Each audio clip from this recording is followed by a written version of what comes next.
الشیطان الرجیم بسم اللہ الرحمن الرحیم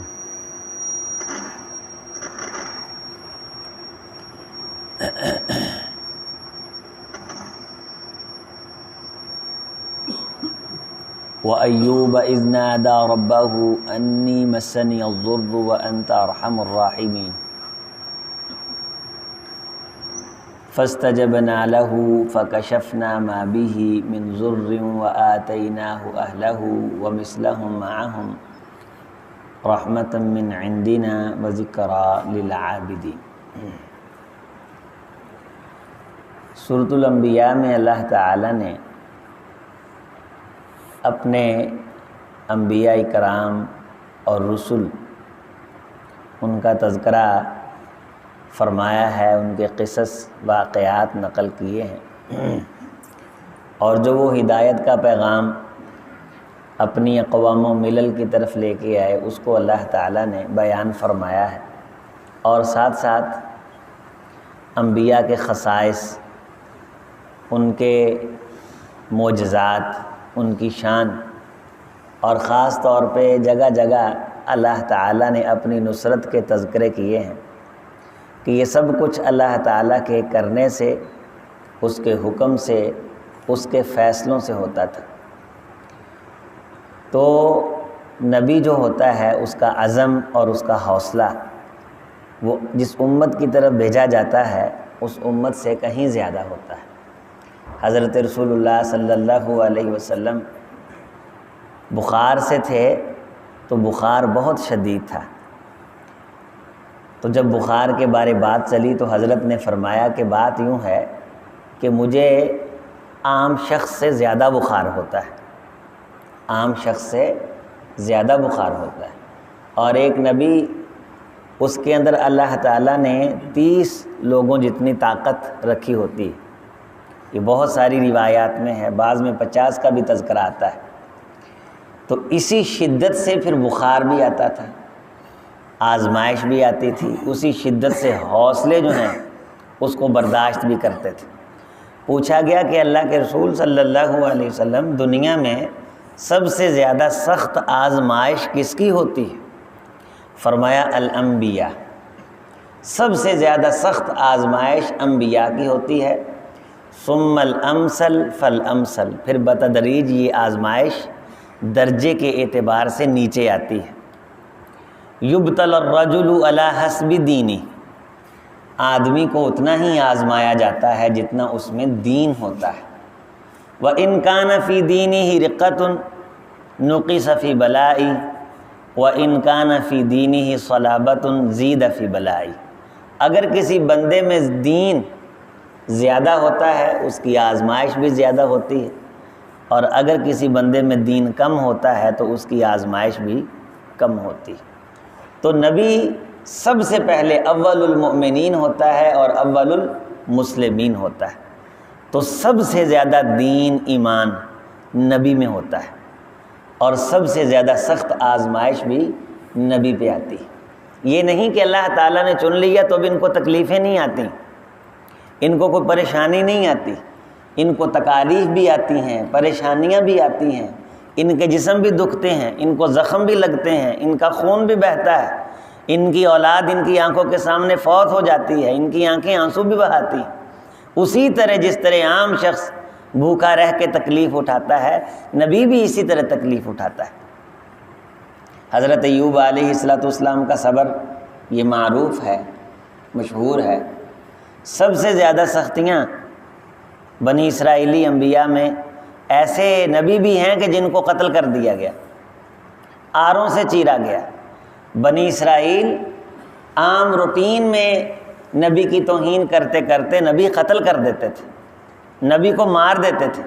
وَيَقْتُلُونَ الْأَنْبِيَاءَ وَيَقْتُلُونَ النَّبِيِّينَ، دونوں جمع اللہ نے بولی، انبیاء کو قتل کرتے تھے اور نبیین کو قتل کرتے تھے۔ اور ان رسولوں کا ڈٹ جانا، استقامت اختیار کرنا، اور اس دعوت کو نہ چھوڑنا جس دعوت کو قوم چھوڑنے کا کہتی ہے، یہ نبی کے عزم اور حوصلے کی دلیل ہوتی ہے۔ اور حضرت ایوب علیہ السلام بیمار ہوئے، ان کی بیماری کے بارے کوئی تفصیلی تذکرہ نہیں، اتنا ملتا ہے کہ کوئی جلد کی بیماری تھی اور سخت ترین بیماری حضرت ایوب علیہ السلام کو آئی.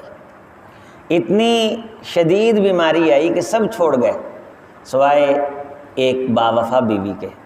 بیماری شدت اختیار کر جائے تو گھر والوں کے لیے آزمائش بن جاتی ہے، پورے کا پورا گھر بیمار ہو جاتا ہے، اہل و عیال بیمار ہو جاتے ہیں. اس لیے ایک بیمار اکیلا بیمار نہیں ہوتا، پورا گھر بیمار ہو جاتا ہے، پورے کے پورے اہل و عیال، ان کی روٹین وہ تبدیل ہو جاتی ہے اور یہ آزمائش سب کے لیے بن جاتی ہے. ایسی بیماری سے اللہ تعالی ہمیشہ محفوظ رکھے جو انسان کے اپنے لیے بھی آزمائش بنے اور اس کے اہل و عیال کے لیے بھی آزمائش بنے، اور کوئی اسے آزمائش سمجھ لے. ایسی محتاجی سے اور ایسی احتیاجی سے اللہ بارہا محفوظ رکھے. فرمایا کہ وَأَيُّوبَ إِذْ نَادَىٰ رَبَّهُ، ایوب نے اپنے اللہ کو ندا لگائی. ندا کا مطلب ہوتا ہے سرگوشی کرنا، چپکے چپکے ابل پڑنا اور رونا، بلبلانا. انسان بیٹھے بیٹھے بعض دفعہ اللہ کے سامنے اللہ کو پکارنے کے لیے بلبلاتا ہے، اس کے ہونٹ جڑنے لگ جاتے ہیں اور ساتھ ساتھ اس کی آنکھوں سے آنسو آتے ہیں اور وہ روتے روتے اللہ سے مناجات کرتا ہے. اسے کہتے ہیں ندا، منادی، مناجات، اللہ سے اپنے دکھ درد شیئر کرنا. سب سے کامیاب بندہ وہ ہے جو اپنے دکھ درد اللہ سے شیئر کرتا ہے، اللہ کے سامنے یہ باتیں رکھتا ہے کہ اللہ جی میرا یہ نقصان ہے، میرا یہ کام ہے، مجھے یہ بیماری ہے، مجھے یہ مسئلہ ہے، میرا یہ مسئلہ تو حل کر دے. تو یہ اسی طرح حضرت ایوب نے سارے کے سارے مسائل کس کے سامنے رکھے؟ اپنے اللہ کے سامنے. ایک عرصہ دراز تک یہ بیمار رہے، لمبا عرصہ بیمار رہے. انی مسنی الضر، مجھے چھوا ہے الضر، تکلیف نے، اذیت نے. مہربانی کر، وانت ارحم الراحمین، تو مہربانی کرنے والوں میں سب سے زیادہ مہربانیاں کرنے والا ہے. ارحم ہے الراحمین میں سے، سب سے بڑھ کے تو کرم کرنے والا ہے، پیار کرنے والا ہے، مہربانی کرنے والا ہے، عنایات کرنے والا ہے. مجھے دکھ پہنچا ہے اور تو مہربان ہے. یہ ایسے بلیغ جملے ہیں اللہ تعالیٰ کی شان کو، عظمت کو ابھارنے والے جملے. کہ مجھے دکھ پہنچا ہے، یہاں یہ نہیں کہا کہ تو مجھے آرام دے دے، تو مجھے شفا، نہیں، مجھے دکھ پہنچا ہے اور تو مہربان ہے. یہاں دل کے اندر چھپی ہوئی ایک بات ہے کہ اے مہربان، تیرے ہوتے ہوئے تکلیف اتنی بڑھ گئی، اذیتیں اتنی لمبی مدت اختیار کر گئیں، اتنا طویل عرصہ تو مہربانوں سے مہربان، اور مجھے دکھ پہنچ رہا ہے، مجھے تکلیف پہنچ. یہ بڑی زبردست دعا ہے. یہاں سے انی مسنی الضر وانت ارحم الراحمین، کیا کمال دعا ہے، کیا زبردست جملے. کہ ان جملوں کے بعد اللہ فرماتے ہیں فاستجبنا لہ، پھر ہم نے اس کی مناجات کو قبول کر لیا. پھر اس کی مناجات کو ہم نے قبول کر لیا. استجبنا لہ، اسے شرف قبولیت بخشا. فکشفنا ما بہ من ضر، یہاں نکرہ ہے اور اوپر الف لام داخل ہے، بڑی خاص تکلیف بڑی پہنچی ہے. اور یہاں یہ ہے کہ ہم نے پھر کوئی رائی کے بھر بھی تکلیف تھی تو اسے بھی دور کر دیا. تو نکرہ جہاں آتا ہے، نکرہ سے مراد ہوتا ہے دو زبر دو زیر دو پیش، اس چیز کو چھوٹا کر دیتا ہے، مزید اس کے اندر چھوٹے اجزاء بھی آ جاتے ہیں. تو ہم نے اس بیماری سے بالکل ان کو پاک اور صاف کر دیا. یہاں ہمیں علاج کرواتے ہیں تو علاج کروانے کے بعد بھی بیماری کے کچھ نہ کچھ اثرات جسم میں بچ جاتے ہیں. تو یہاں یہ ہے کہ اس دعا کے بعد ہر بیماری کا علاج سب سے پہلے دعا ہے، مناجات ہیں، دم درود ہے، جاڑ پھونک ہے، اس سے آگے کوئی شے نہیں. باقی چیزیں وہ بھی اللہ کی ذات پہ اعتماد رکھ کے اللہ کے رسول صلی اللہ علیہ وسلم نے استعمال کی ہیں، کرنے کا کہا ہے، تو ان کو بھی اس لیے کرنا کہ اللہ کے رسول صلی اللہ علیہ وسلم نے دوائی لی ہے، میڈیسن لی ہے.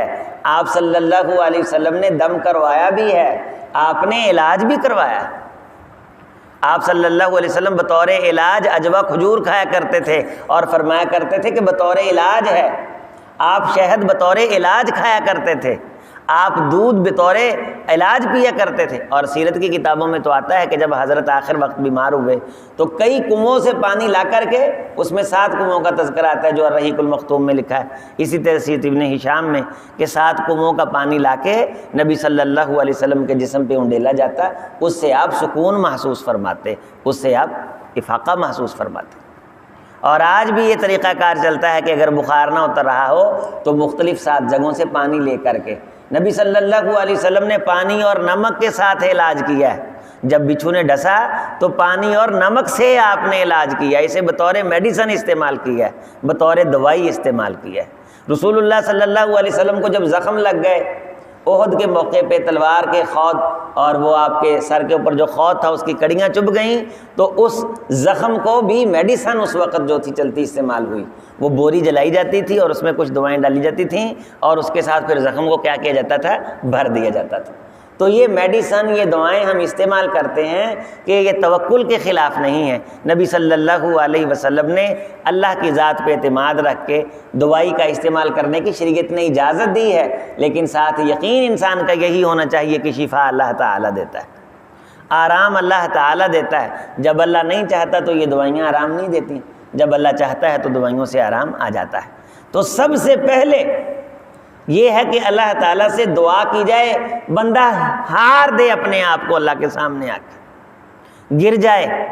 علامہ صاحب رحمہ اللہ نہیں فرماتے کہ میں پتھری کا مسئلہ تھا تو آپریشن کے لیے ہاسپٹل میں باقاعدہ داخل کر لیا گیا مجھے، تو آپریشن اس وقت ایک بڑی انہونی بات ہوتا تھا، اب تو چھوٹی چھوٹی چیز پہ چھوٹے چھوٹے آپریشن آ گئے، ایسے ہی یہ سرجری بڑی عام ہو گئی۔ تب بہت بڑا ایک دل گردے کی بات تھی کہ اس کو سننا فلاں کا آپریشن ہوا۔ فرمانے لگے میں داخل تھا تو وہاں سے میں دوستوں سے کسی بہانے سے نکلا تو سیدھا حرم گیا، مکہ مکرمہ میں۔ وہاں جا کے میں نے اپنے آپ کو گرا دیا اللہ کے سامنے، زمزم پیا، رویا، اللہ جی اس میں سے ویسے شفا عطا کر دے، اس آپریشن سے مجھ کو محفوظ رکھ لے، اس آپریشن سے مجھ کو بچا لے۔ فرماتے ہیں کہ اللہ تعالیٰ نے میری وہ پتھری کلیئر کر دی۔ میں خود ایک شخص کو جانتا ہوں، یہاں فیصل آباد میں بھی ان کا کام ہے، اسلام آباد میں بھی ان کا کام ہے۔ جب اسلام آباد میں کبھی جاؤں تو ان کے پاس میں جاتا ہوں، وہاں وہ درس بھی کرواتے ہیں، کپڑے کا کام کرتے ہیں، یہ لطیف آرٹس والے۔